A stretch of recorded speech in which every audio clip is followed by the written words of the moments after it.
bueno es el Señor, amén. ¿Cuántos tienen un Dios que es bueno? Dios es bueno. Mira al que está a su lado a los ojos y dígale con completa seguridad, dígale: lo que estás viviendo hoy no tiene nada que ver con cuánto te ama Dios. El amor de Dios está muy por encima de la situación financiera, de la enfermedad, del momento de aflicción o de quebrantamiento que estés pasando hoy. Nosotros medimos el amor de alguien de acuerdo a las reacciones que tenga con uno, pero con Dios es diferente. Antes de que pasaras por el problema, Dios te amó primero. Antes de que te enfermaras, Dios te amó primero. Inclusive antes de que pecaras, Dios te amó primero. Así que el amor de Dios no depende de las circunstancias. Usted nunca diga: Dios como que me dejó de amar porque estoy pasando por este tiempo de crisis. No. El amor de Dios siempre ha estado allí. Por eso Pablo declara la palabra en Romanos donde dice: nada ni nadie nos podrá separar del amor de Dios. ¿Por qué? Porque el amor de Dios es ¿en quién? En Cristo Jesús.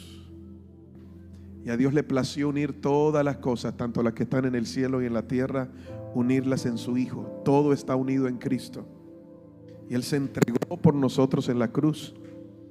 Así que ese amor ya estaba pensado. Aún antes de que el hombre fuera creado, ya ese amor estaba preparado. Ya ese amor estaba pensado para nosotros. Solo estás viviendo una temporada en la vida. Y no podemos escoger las temporadas que queremos vivir, ni tampoco pelear contra las temporadas. Ahora viene temporada de lluvia. Si a usted no le gusta la temporada de la lluvia, usted pelea solo. Pero de que llueve, llueve. Porque las temporadas gobiernan, están dentro del ciclo de la vida. Usted quiere saber realmente lo que supera el amor de Dios y lo que tiene que ver con la temporada. En Eclesiastés capítulo 3 nos habla de todo lo que tenemos que vivir. Y que aquellas cosas que llamamos como que no son buenas o no parecen buenas, también las tenemos que pasar. Por eso hay tiempo de edificar y hay tiempo de ¿qué? De destruir. Hay tiempo de abrazar y de abstenerse de abrazar, como hay tiempo de reír y hay tiempo de llorar. Todo tiene su tiempo. Así que mi amado hermano, a usted no sé qué temporada le tocó vivir, pero recuerde siempre que el amor de Dios está allí para usted. Y que la promesa del Padre, la promesa de Jesús: yo estaré con ustedes todos los días hasta el fin del mundo. Esa promesa está vigente hoy. Es eterna. Y quiero que se guarde esta palabra de Salmo 126, versos 5 y 6 en su corazón. Es una palabra con la que Dios me estaba inquietando y el Señor me la mostraba hoy para dársela a la iglesia. No es la prédica, pero es una promesa que Dios recuerde que usted tenga presente en su corazón, porque se acerca el tiempo de cosecha. Le dije, se acerca el tiempo de cosecha. Yo no sé quién lo puede estar entendiendo en esta mañana. Los que siembran con lágrimas cosecharán con gritos de alegría. Vamos a leerlo nuevamente. Dice: los que siembran con lágrimas cosecharán con gritos de alegría. Así que póngale la mano en el hombro al que está a tu lado. Dígale: si has sembrado con lágrimas, prepárate para la cosecha. Aleluya.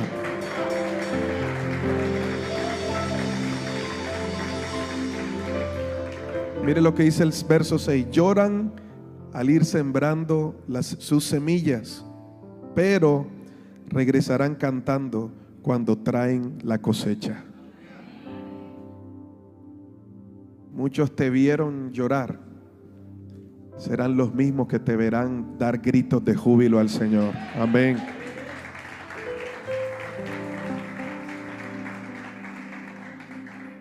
Ellos van a ver que traes la cosecha en tus manos. Así que guarde esa palabra en su corazón. Hay un tiempo de siembra y un tiempo de cosecha. Y quizás tu siembra haya sido acompañada de dolor, de lágrimas. Pastor, me tocó trabajar con las uñas. Permanezca. Una de las grandes cualidades de un buen labrador es la paciencia. Porque toca esperar que se desarrolle lo que sembraste. Pero siempre esté pendiente en algo, y es que la semilla que Dios pone en tu mano tiene cosecha. Dios no pone semillas muertas en nuestras manos. Por eso Dios no va a multiplicar el fruto de la semilla. Dios va a multiplicar la semilla. Porque la semilla lleva en sí fruto. Si usted siembra una semilla de mango, da un palo de mango. Pero ese palo de mango, ¿cuánto fruto da? Y cada temporada, la misma semilla produce más fruto. Cada temporada se renueva. Así es en el Señor. Por eso Dios va a multiplicar tu sementera, dice la Biblia. Dios multiplica la semilla que Él pone en tu mano. Porque el fruto ya viene implícito dentro de la semilla, ya está allí. Así que la bendición del Señor ya está. Confía en el Señor. Y si has sembrado con lágrimas sobre tu familia, por tus hijos que has estado orando, que has esperado, que les has predicado la palabra, todo eso es sembrar. Que has ayudado a tu hermano y nadie te ha dicho gracias. De pronto dicen, nadie le presta atención a las cosas buenas que hago. Pues el Señor sí. La Biblia dice, todo lo que hagas de palabra o de hecho, hacedlo como para Dios. Porque la verdadera recompensa proviene del Señor. Gloria a Dios si el hombre te da una palmadita y te dice, qué bueno. Pero Dios te va a dar algo más que qué bueno. Amén. Así que si sembraste con lágrimas, cosecharás con gritos de alegría. Y si fuiste sembrando con lágrimas la semilla, regresarás cantando con la cosecha en la mano. Estamos hablando sobre un encuentro con la cruz y vamos a tocar 5 encuentros. 5 personas que vivieron un encuentro con la cruz. Y que podríamos compararlas con nuestra vida, en qué punto nos encontramos, y analizar, examinar las Escrituras para darnos cuenta si el fundamento que nosotros tenemos es el fundamento correcto, el cual es necesario para todo lo que edifiquemos. La Biblia dice en 1 Corintios que nadie puede poner otro fundamento que el que está puesto, el cual es Cristo Jesús. Diga conmigo, el verdadero fundamento. Dígalo, el verdadero fundamento es Cristo. Y cuando hablamos de Cristo, tenemos que hablar de vida, tenemos que hablar de pensamiento, tenemos que hablar de su palabra.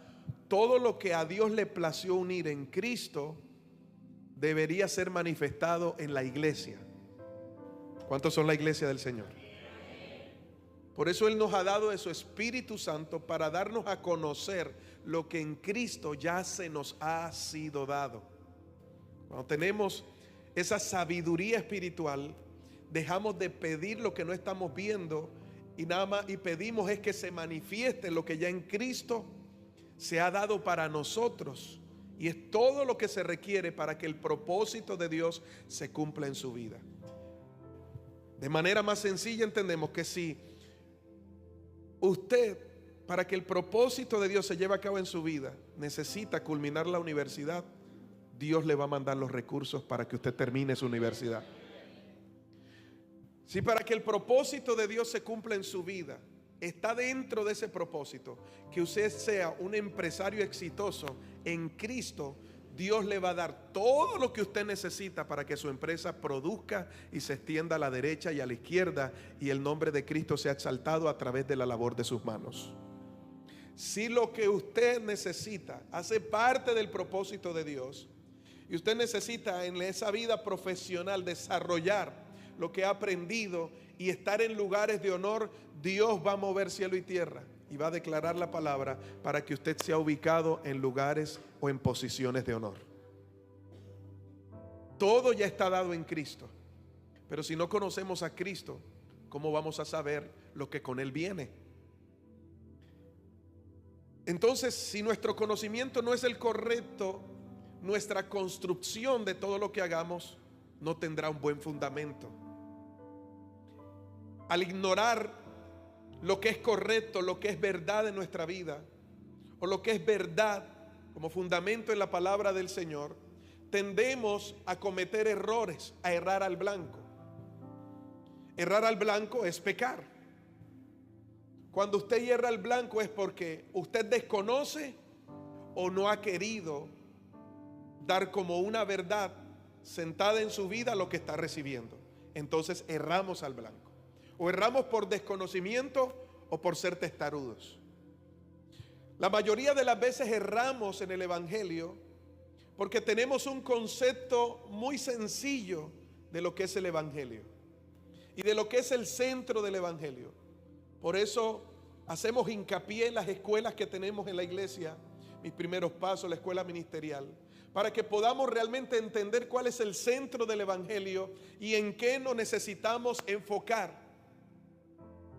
Ayer le decía a los muchachos cuando estábamos en el momento de ministración, en la tarde, en el salón auxiliar, algo que aprendía, y es que lo que se enfoca se potencializa.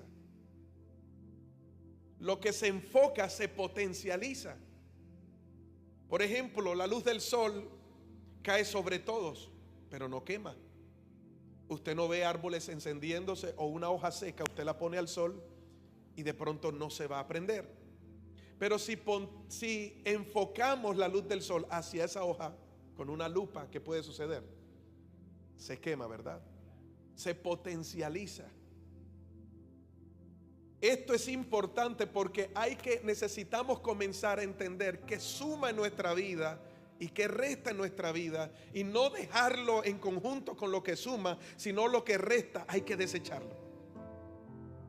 Pablo entendió muy bien esto y dijo: lo que yo he aprendido lo tengo por basura, ya caducó, porque conocí la ley y me fue buena hasta un tiempo, pero ahora conozco a Cristo, y para conocer a Cristo y su gracia, ya lo que la ley me había enseñado ya caducó. Entonces hay cosas que yo tengo que aprender a examinar con lupa y entender qué es lo primero, lo prioritario, lo urgente, lo necesario para que el fundamento sea correcto. ¿Cuál es la anchura? ¿Cuál es la profundidad de lo que necesito? ¿Para qué es lo que Dios me va a mandar a construir? Porque no es lo mismo construir un edificio que construir una casa de un solo piso. Usted no puede hacer un fundamento para una casa de un solo piso y luego pretender pedir un permiso para que pueda levantar 10. Usted le pueden dar un permiso, pero ¿qué es lo que tendría que hacer? Tendría que derribar y tendría que enfocarse en el fundamento. A veces trabajamos el doble porque no le pedimos a Dios cuál es tu voluntad, cuál es tu propósito, para saber cuál es la profundidad y cuál es la anchura de lo que yo necesito en mi vida. Y vivimos de prueba a error, de prueba a error. Dios no determinó que esa sea la vida que tiene para ti. Él estableció una vida y vida en abundancia, pero te la estableció a través de Cristo. Y si no me enfoco en conocer a Cristo, ni siquiera la iglesia tiene que enfocarse en pelear contra el pecado, en soltar el pecado. Tú tienes que enfocarte en Cristo. Y cuando te enfocas de la vida en Cristo, no pecas. Porque el que ama a Cristo no peca. O de una manera más sencilla, no practica el pecado. Pero la carne se levanta cuando usted determina menguar su relación con Dios. Entonces miramos que hace parte de fundamentar una relación con Dios, miramos en lo que es el estudio de la palabra. Si la palabra es mi alimento y es lo que me revela quién es Cristo, entonces yo tengo que preguntarme en la semana cuántos textos bíblicos me aprendo, en la semana cuánto leo la Biblia, en la semana cuánto escudriño la palabra. Porque leer no leemos una novela de Harry Potter y así no leemos la Biblia. Pero eso no hizo un efecto en nosotros. La Biblia dice escudriñar las Escrituras, porque a vosotros os parece que en ella está ¿qué? Y ellas son las que dan testimonio de mí, dijo Jesús. Entonces, si a Dios le plació unir las cosas en Cristo y mi relación con la palabra no es constante, la pregunta es ¿cuánto conozco a Cristo? Y si mi conocimiento de Cristo es muy sencillo, de 2 horas solamente los domingos a la semana, entonces voy a tener un fundamento tan pobre que cuando venga el tiempo de la prueba, porque va a llegar, mi casa va a tambalear. No porque Dios no nos ama, sino porque nosotros no provocamos el acercarnos a Dios. Yo le decía a los muchachos ayer, hay un salmo que David escribió en donde dice: una cosa he demandado a Jehová, Salmo 27. ¿Y esta qué? Buscaré. Una cosa he demandado. ¿Qué significa? Una cosa le pido al Señor, una cosa le reclamo al Señor, y esa misma cosa que demando al Señor es la misma que yo voy a buscar. ¿Qué es? Que esté yo en la casa de Jehová todos, diga conmigo, todos los días. ¿Para qué? Para contemplar la hermosura de Jehová. ¿Y para qué? Y para inquirir. Diga conmigo, inquirir. Inquirir es buscar, escudriñar, estudiar, conocer. Toda la sabiduría que usted necesita para moverse en lo que hace diariamente está en la palabra de Dios. Qué bueno que usted haga un curso de marketing, qué bueno que usted haga un curso de coach, eso está bien. Qué bueno que usted estudie y se especialice en lo que este mundo le puede enseñar para su empresa. Pero la base que usted necesita para que usted pueda multiplicar lo que usted necesita está en Cristo. Y si está en Cristo, está en su palabra. Si yo no tengo una relación diaria con la palabra, no tengo una relación diaria con Cristo. Entonces, Cristo está en mí, pero no lo conozco. Estoy durmiendo con un desconocido. Estoy adorando como los de Atenas, que tenían varios monumentos a varios dioses, y cuando Pablo ve uno que no tiene imagen, solamente dice al Dios no conocido. Y como iglesia estamos adorando un Dios que no conocemos. Y pastor, ¿usted por qué dice eso? Porque cada vez que viene un tiempo de la prueba no entiendo la proporción ni el propósito de lo que Dios está estableciendo en ese tiempo para mí. Solo estoy viendo lo malo de la prueba y me quejo delante de Dios y hasta me tiro la toalla y no quiero permanecer. Pero si yo conozco a Cristo, digo, esto hace parte de su propósito. Y sé que más a los que aman a Dios todo obrará, esto obrará para bien, porque hay un propósito en mi vida. Señor, no entiendo, pero dame claridad. Mire, la iglesia no necesita dinero hoy, la iglesia necesita inteligencia y sabiduría espiritual para estos tiempos. El dinero otro lo produce por usted. La sabiduría Dios se la da para recoger lo que otro está trabajando para los hijos de Dios. Así que, teniendo en cuenta esta introducción, tenemos que volvernos al centro del Evangelio y comenzar a reevaluar lo que hemos estado aprendiendo durante mucho tiempo, para que cuando venga el momento de la prueba, nuestra casa no caiga. Porque hay una similitud en los que construyen en la casa de Dios. Y en Mateo 7, hablando de el sermón del monte, Jesús lo expresó de esta manera: se parecen, pero los resultados no son los mismos. ¿Por qué? Porque uno edifica la casa sobre la roca y el otro edifica la casa sobre la arena. Y cuando Jesús está hablando de edificar la casa sobre la roca, está hablando de su palabra. La palabra de Dios es la roca sobre la cual hay que edificar. ¿Y cómo hago eso, pastor? No lo logro entender, no lo imagino. Bueno, ¿quieres ser un buen esposo? ¿Qué dice Cristo sobre el comportamiento de los esposos en la casa? Y no solo sé ese esposo dentro del hogar, sé ese esposo afuera cuando estoy en el trabajo, también sigo siendo esposo. Entonces, ¿qué dice la Biblia con respecto a, entonces este texto me ayuda, entonces me debo comportar de esta manera? Ahí Cristo se está haciendo presente por medio de su palabra en lo que has guardado en tu mente y en tu corazón. Y cuando viene el tiempo de la tentación, Él te va a fortalecer para que resistas firme y luego recibas la recompensa por resistir firme frente a esa tentación. ¿Por qué? Porque tu vida se fundó sobre la roca. Otros se fundan sobre la arena. ¿Cuál es la similitud? Que las dos clases de personas escuchan, pero el uno hace y el otro no. Muchos reciben el consejo y te dicen que sí, pero terminan haciendo lo que quieren.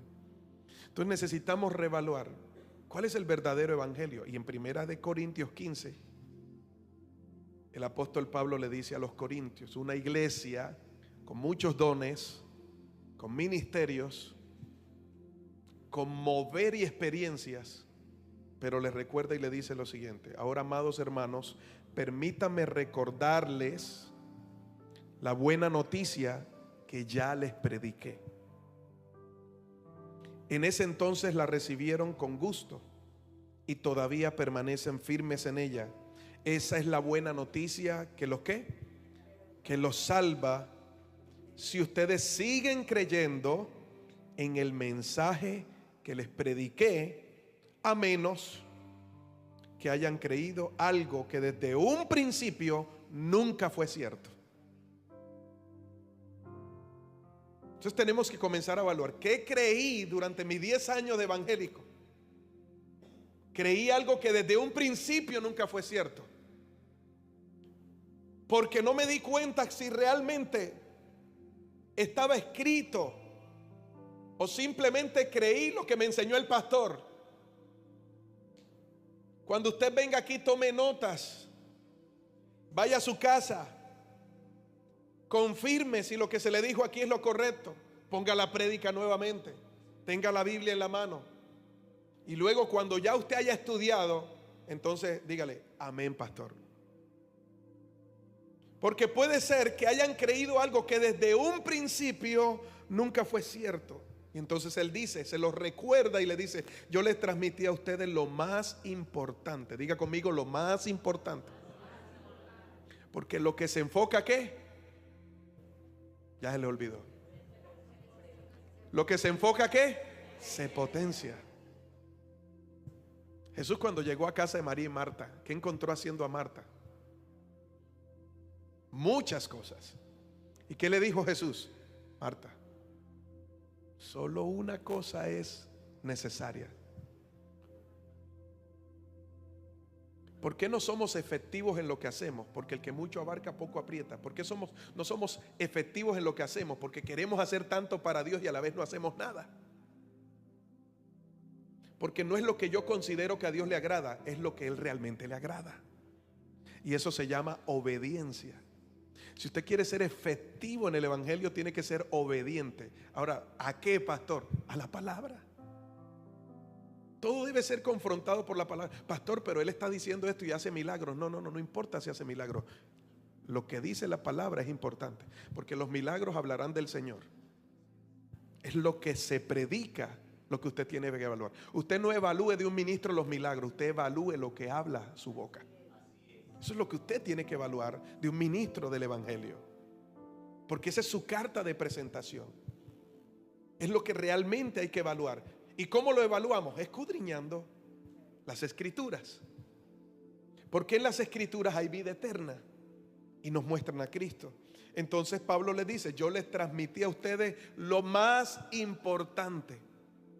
A veces nos enfocamos tanto en las formas. Es que el culto hay que hacerlo así, es que hay que poner las luces acá, es que hay que ponerle humo, y entonces ese humo es del diablo, entonces hay que poner en disciplina, y movemos toda una doctrina, la doctrina del humo.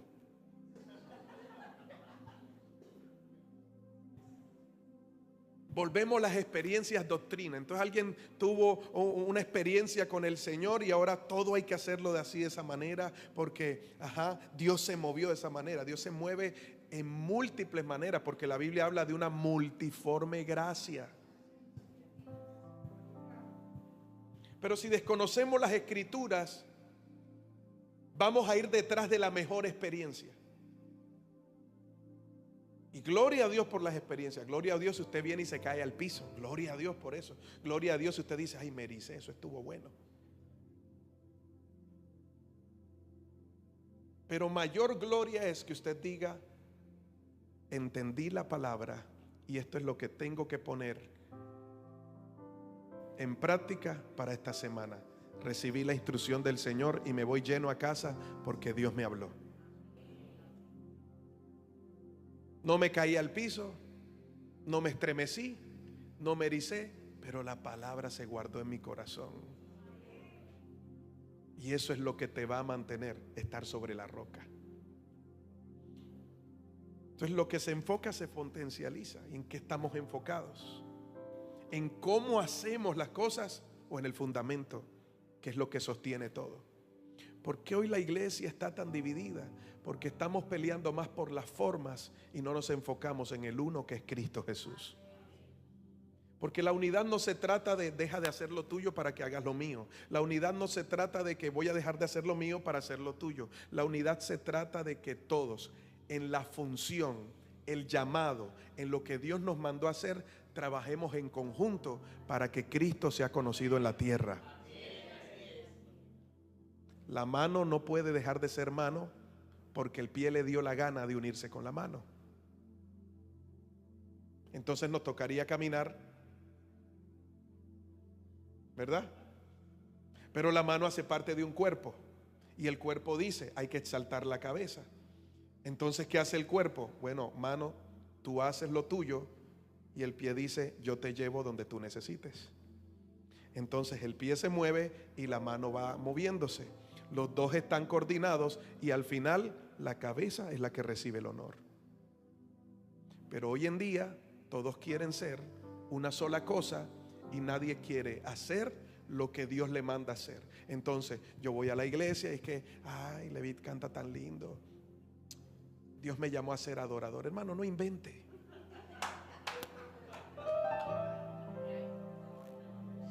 Si quiere estudie. Pero el hecho de que a usted le llame la atención no quiere decir que para eso lo llamó el Señor. Así que diga al que está a tu lado, ubícate.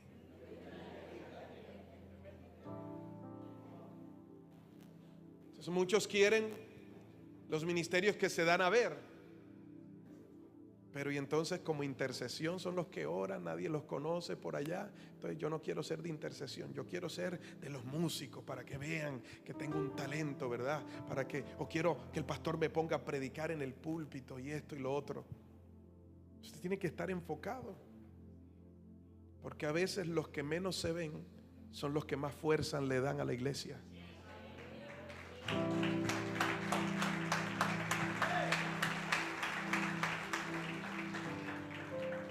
Pastor, Dios lo usa mucho, qué bendición. Porque tengo un equipo orando, intercediendo para que cada vez que haya un momento de administración el Espíritu Santo de Dios se mueva. Ese respaldo es lo que suma. Es lo que suma. Lo que te enfoca, te potencializa. ¿A qué te llamó a ser el Señor? En la empresa que Dios te dio, ¿qué es lo más importante? ¿Cuál es el orden? ¿Cuál es la visión? ¿Cuál es el fin? ¿Qué te puso a hacer Dios? No le puedes decir que sí, este negocio está bueno, este también, eche para acá, eche para acá. No. Es que enfocarte a lo que te mandó a hacer el Señor. Y entonces, al conocer esa voluntad de Dios, porque algunos preguntarán, pastor, pero ¿cuál es la voluntad de Dios? Ya conmigo, la voluntad de Dios es nuestra santificación. Eso es lo que dice la palabra. ¿Y qué significa santificación? Que todo lo que yo haga honre a Dios y esté apartado para Él. Esa es la voluntad de Dios. La voluntad de Dios no depende de una mala decisión que tomaste. Tú pudiste tomar una mala decisión, pero eso no te saca de la voluntad de Dios. Porque la voluntad de Dios es vuestra santificación. Pero eso ya es harina de otro costal. Entonces necesitamos estar enfocados. Y en lo que debemos estar enfocados en solo una cosa. Y Pablo les dice: a ustedes yo les transmití lo más importante y lo que se me había transmitido a mí también. ¿Qué fue? Ponga la atención. Cristo murió por nuestros pecados, tal como dicen las Escrituras. Fue enterrado. Al tercer día, ¿qué? Fue levantado de los muertos, tal como dice ¿qué? Tal como dice ¿qué? No dice tal como dice la novela o los libros del Qumran o lo que dijo el fulanito aquel que profetizó. No, dice tal como dicen las Escrituras. Lo vio Pedro, luego lo vieron los 12, más tarde lo vieron más de 500 de sus seguidores a la vez, la mayoría de los cuales también viven, aunque algunos ya han muerto. Ese es el centro del Evangelio. Y luego habla de la resurrección. ¿Cuál es el centro del Evangelio? ¿Cuál es esa buena noticia que hemos recibido? Que como dicen las Escrituras, Dios se hizo hombre, vino a la tierra, fue obediente y se hizo obediente ¿hasta qué? Hasta la muerte, y muerte de cruz. Y luego Dios le resucitó de los muertos y ahora está sentado a la diestra del Padre. Todo lo que se enseñe fuera de esa verdad se ha tratado como anatema. Ese es tu fundamento. La cruz de Cristo, allí empezó todo. La crucifixión es parte de ese fundamento junto con la resurrección. Pero jamás alcanzaremos a entender el ver a un Cristo resucitado si primero no experimentamos la cruz. Y la mayor parte de las grandes enseñanzas de Jesús mencionaron la cruz. Entonces una de ellas las encontramos en Mateo 16, 24, 25, donde le habla a sus discípulos y les dice: si alguno de ustedes quiere ser mi seguidor, diga conmigo, tiene. Mis amados, solo algo es opcional, y es si usted quiere seguir a Cristo. Pero una vez usted decida seguir a Cristo, ahí lo que viene después no es opcional. Una vez decides seguir a Cristo, no puedes seguirlo llamando Señor, Señor y seguir haciendo lo que tú quieres. Porque una vez sigues a Cristo, Él se convierte en Señor de tu vida. Él es soberano, no puede ser cuestionable, y tú debes estar dispuesto a sujetarte a todo lo que tu Señor quiere que hagas. Ese es el verdadero evangelio. Hoy se volaron el asunto para hablar de las bendiciones. Y claro que hay bendiciones, claro que hay recompensa, pero hoy en día se habla más de las añadiduras de la recompensa que lo que constituye buscar el reino de Dios, inquirir en Él, y lo que es permanecer en Cristo. Nadie nos dijo en algún momento que había que pagar un precio, pero no es el precio de ir a una cruz, no, es el precio de permanecer dándole credibilidad por la fe a lo que Jesús hizo en la cruz. El precio de dar mi tiempo para Dios, de entender de que no son mis dones. El precio que tienes que pagar es negarte a ti mismo. Ese es el precio que tienes que pagar. El precio que tienes que pagar no es una siembra de 1 millón y Dios te va a dar 2 millones. No, el precio que tienes que pagar es negarte a ti mismo. Puedo llegar al punto de decir: ya no vivo yo, sino que Cristo vive en mí. Y si mi amén es el correcto, entonces después de eso puedes decirle a la gente: imítenme a mí como yo imito a Cristo. Es que lo uno tiene que llevar al otro, porque la gente del mundo jamás podrá conocer a Dios si la iglesia no lo manifiesta.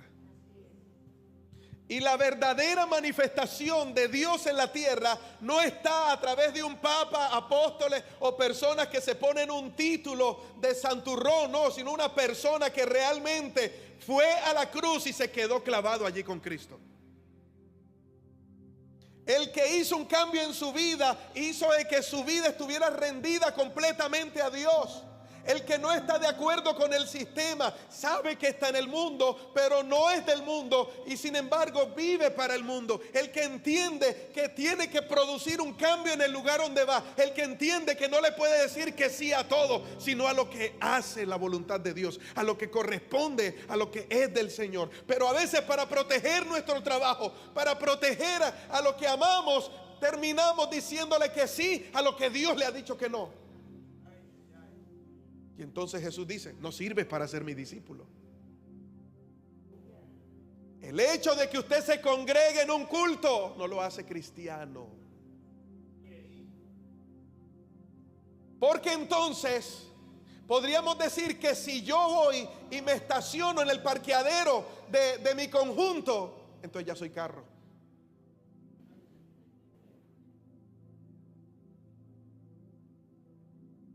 ¿Estamos aquí?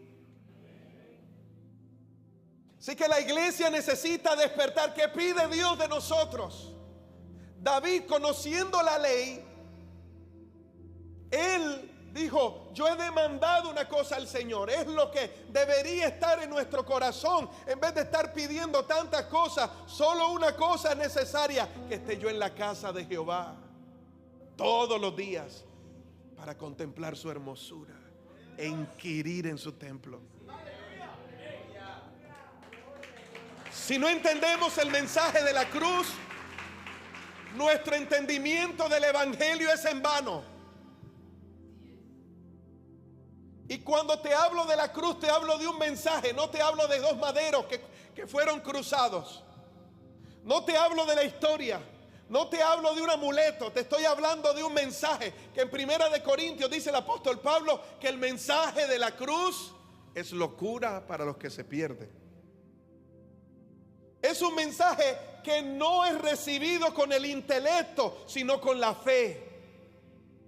Y que al ser entendido y recibido con la fe, genera una transformación de adentro hacia afuera. No te indica o no te lleva a buscar añadiduras, sino lo que es más importante, el reino de Dios. Y créame, el reino de Dios consigo trae todas las añadiduras que usted necesita para que viva bien sobre esta tierra. Todo.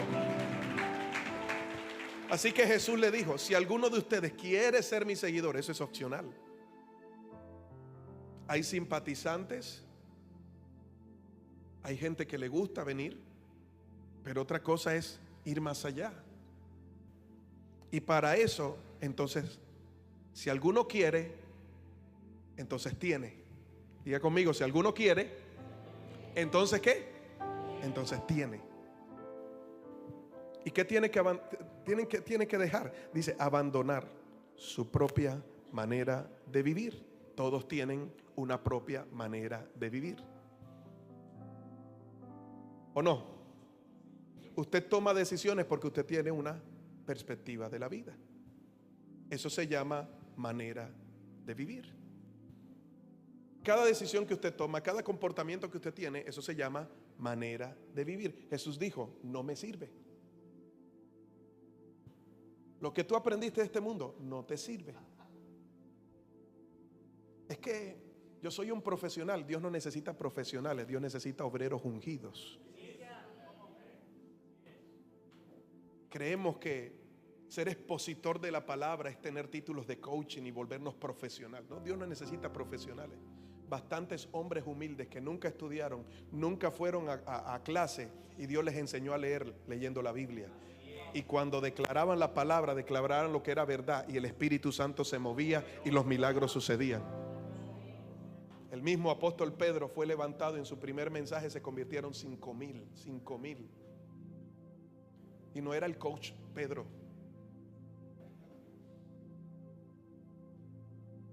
Ahora, si usted quiere estudiar eso, estúdielo, no tiene ningún problema. Prepárese más que un cumis, prepárese. Pero recuerde que eso es añadidura. Y quizás será el instrumento de Dios para que usted muestre lo que es realmente verdad. No lo que usted adquirió con el conocimiento del mundo, sino el verdadero conocimiento espiritual que viene de la palabra de Dios. Por eso cuando Pablo llegó a los Corintios, le dijo: me propuse presentarme a ustedes, no con un conocimiento humano, sino con el conocimiento de Cristo. Eso es lo que la iglesia necesita. La iglesia debe de desintoxicarse de tanta filosofía, tanta psicología, tanta psiquiatría, tanto mensaje, positivismo y tanta motivación, y realmente debe entender lo que es el evangelio. Y el evangelio es: toma tu cruz y sigue a Cristo. Eso es el evangelio, tomar la cruz. ¿Y qué es tomar la cruz? No, pastor, yo tengo, desde que yo me casé tomé la cruz. No, ¿qué es tomar la cruz? Eso no es tomar la cruz. Pastor, usted no conoce la suegra que yo tengo. Esa es mi cruz, pastor, esa es mi cruz. Esa no es tu cruz. Pastor, bienaventurados los que se casaron sin suegra. Esa no es tu cruz. ¿Qué es tomar su cruz? Diga conmigo, abandonar su propia manera de vivir. Y no solamente eso, dile, y seguirlo. Entonces, encontramos ciertas personas en la Biblia que necesitaron entender esa verdad, pero vivieron un momento literal en su vida donde tuvieron que tener ese encuentro con la cruz, porque allí parte todo. Mateo 10:38 dice: si te niegas a tomar tu cruz y a seguirme, no eres digno de ser mío.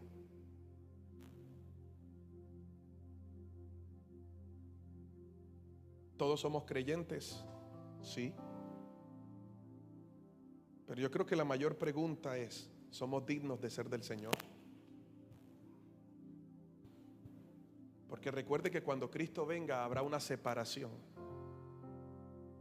Él va a reunir a todos, que el reino de los cielos es como el que tira la atarraya y coge todo lo que está en el mar, pero luego comienza a decir: esto sirve y esto no sirve. Entonces, este creyó, pero no fue digno mío. Este me llamó Señor, pero nunca hizo lo que yo quise. Este hizo milagros porque me plació darle los dones, porque donde Él estaba había necesidad y me plació darle los dones para que se moviera. Pero no todo el que dice Señor, Señor entrará al reino de los cielos. Entonces esto es mejor prestarle atención ahora que estamos vivos, que cuando abramos nuestros ojos estemos delante de Dios y estemos así impacientes. A ver, San Pedro, búscame en la lista.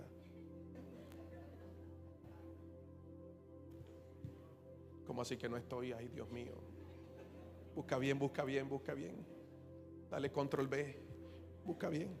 Mira, mi nombre es Julanito de tal. Usted no aparece aquí. Ay, santo Dios, Padre. Ese pastor no me sirvió, no me sirvió. No, es que el problema no fue el pastor, el problema es tuyo. Yo le respondo por lo que predicamos aquí, pero lo que usted escucha de aquí para afuera ya es cuestión suya. Amén. Sonría, que Cristo le ama. Y al que está a tu lado, mi nombre sí va a estar. No sé si al principio o al final, pero tiene que estar, Dios mío. Tiene que estar.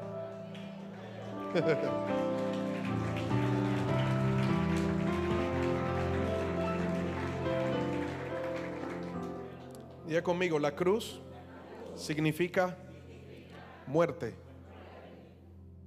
La cruz no mejora una condición. La cruz no te hace una mejor persona. La cruz no rehabilita. La cruz tiene que expresar muerte.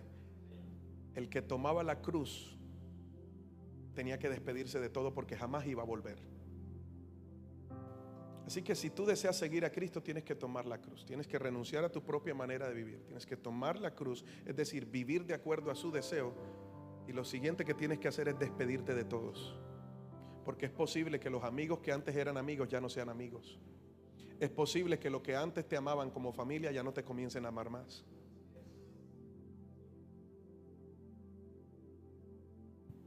Amén.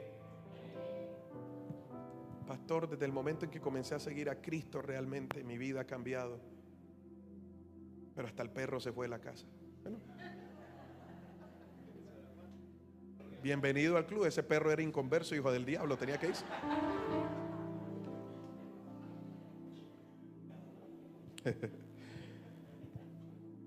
Así que la cruz indica que debe haber una muerte. Ahora, muerte no significa dejar de existir, significa separación.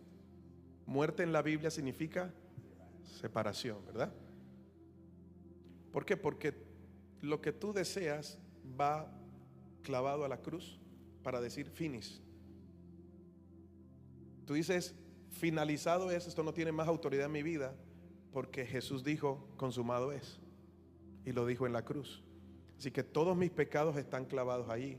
a partir de ahora en adelante ya no vivo yo. Es decir, esta naturaleza pecaminosa que cargo no me gobierna, porque ahora decido rendirme al gobierno de Cristo, al señorío de Cristo, en todas las áreas de mi vida, no unas cuantas, en todas las áreas de mi vida. Por eso en Gálatas capítulo 6, acompáñame ahí en Gálatas capítulo 6.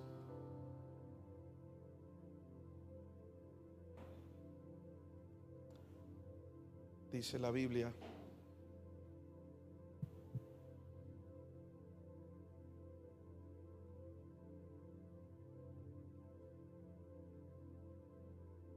¿ya lo tiene allí? Desde el verso 8 dice: los que viven solo para satisfacer los deseos de su propia naturaleza pecaminosa cosecharán de esa naturaleza destrucción y muerte. Pero los que viven para agradar al Espíritu, del Espíritu, cosecharán ¿qué? Entonces dice: no nos cansemos de hacer el bien. ¿Qué bien está hablando? ¿El de la carne o el del Espíritu? El del Espíritu. No nos cansemos de hacer el bien. A su debido tiempo cosecharemos numerosas bendiciones si no nos damos por vencidos. Ve, mi amado hermano, claro que las bendiciones van a llegar, pero tenemos que entender que nosotros morimos para el mundo y el mundo murió para nosotros. Por eso cuando alguien te ve, debe entender que tú eres un hijo de Dios, no por la manera en la que vas vestido, sino por cómo tu vida expresa esa verdad de Cristo. Entonces te dicen: tú hablas diferente. Quizás es lo primero que la gente nota. Tú te expresas diferente. Que una de las cosas que primero debe cambiar en un cristiano es su manera de hablar, su lenguaje. ¿Se acuerdan de la prédica del jueves, verdad? ¿Cómo fue el título de la prédica del jueves? Ahí está el asistente. No falla. Tu manera de hablar te descubre. Eso es lo primero que debe cambiar. ¿Cómo piensas? ¿Y cómo sé que la gente mira mi pensar? Por cómo reaccionas. Tú no eres el resultado de algo del limbo, tú eres el resultado de algo que planeaste en tu mente y en tu corazón. Entonces lo que piensas se manifiesta a través de lo que haces.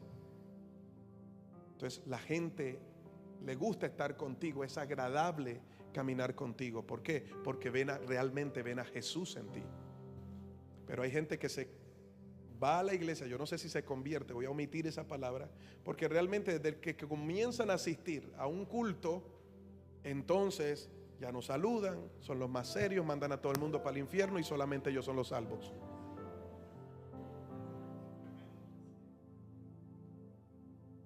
Entonces la familia se va, no quiere saber nada de Jesús, porque ese Jesús nos los arrebató y lo dañó por completo.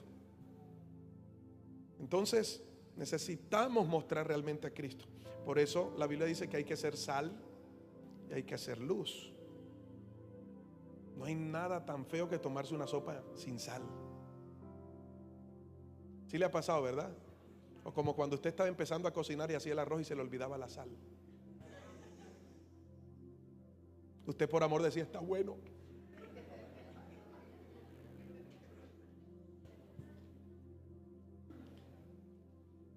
Entonces Jesús dijo: si no tomas mi cruz, no eres digno de ser mi discípulo. Entonces es una decisión que necesitamos tomar. La decisión, seguir a Cristo. La obligación, tomar la cruz. Pastor, es que en el Evangelio, ¿cómo es posible que estas situaciones? Es parte del paquete, se llama todo incluido. Si a usted le dijeron: tome la cruz, que mañana va a tener carro, casa y beca, a usted le mintieron. Puede que llegue, pero eso no significa tomar la cruz de Cristo. ¿Cómo sé cuál es la verdadera cruz? Cuando usted no la quiere cargar, cuando no se hace agradable. Porque si usted le dijeran: tome algo de Cristo, uy, yo quiero levantar muertos, yo quiero los milagros. Pero ¿cuántos dirían: yo quiero la cruz que Él cargó? Sin embargo, todos tenemos que vivir un encuentro con la cruz en algún momento, porque la Biblia dice que Dios no dará por inocente al culpable. Y una persona es culpable cuando ¿qué? Cuando se demuestra que lo es. ¿Y cómo se demuestra cómo es? Cuando hay argumentos que dicen ya lo sabías pero no lo hiciste. Así que todos van a tener un encuentro con la cruz. Número 1, encontramos una persona. Dios mío, las 9:36. Ya sabe que los mensajes del pastor tienen 1, 2, 3, 4, 5 y puntos suspensivos, ¿no? Número 1, vamos a ver si lo tengo acá. Una persona, en Marcos capítulo 15, verso 21.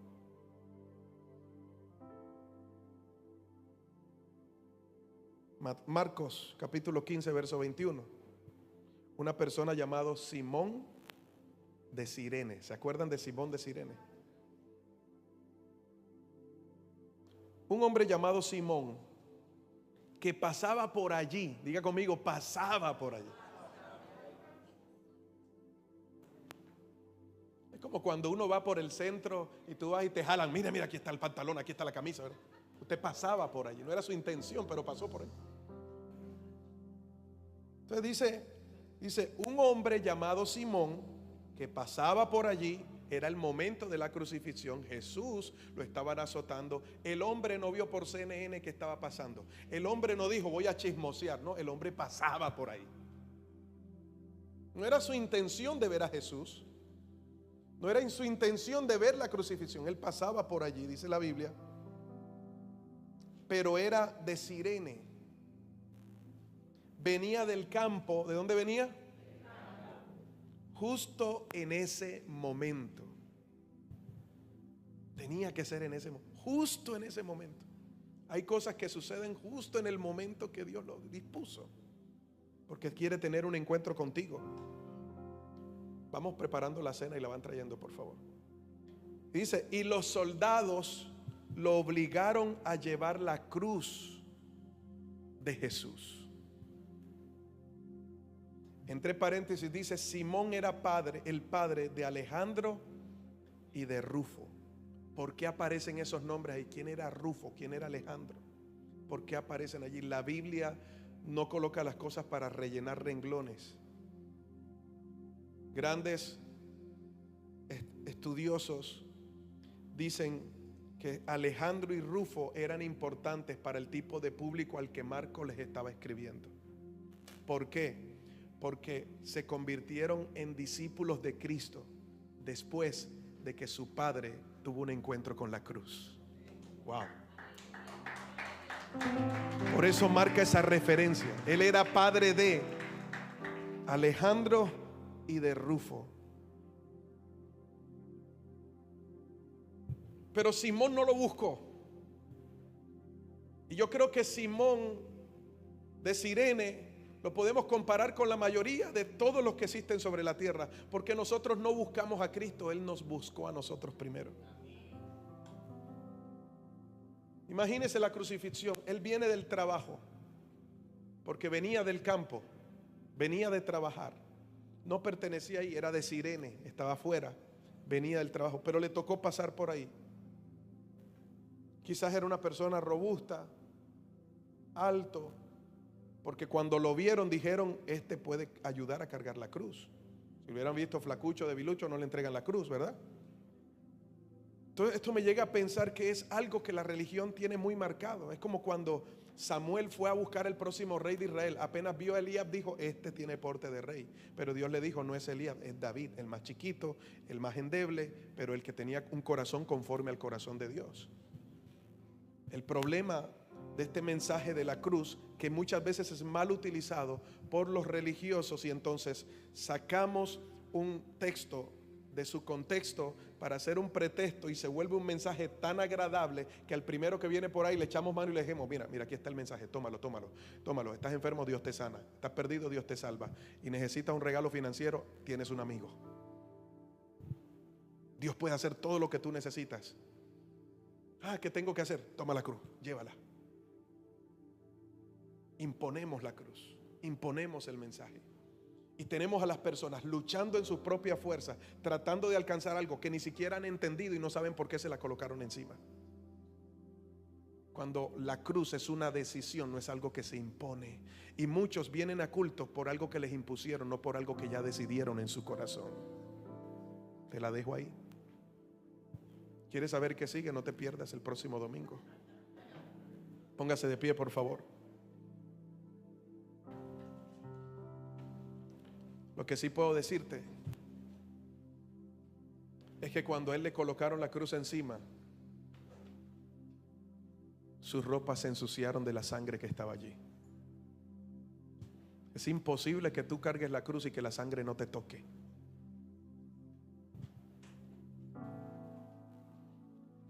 Y algo que tiene la sangre en la ropa, ¿qué es?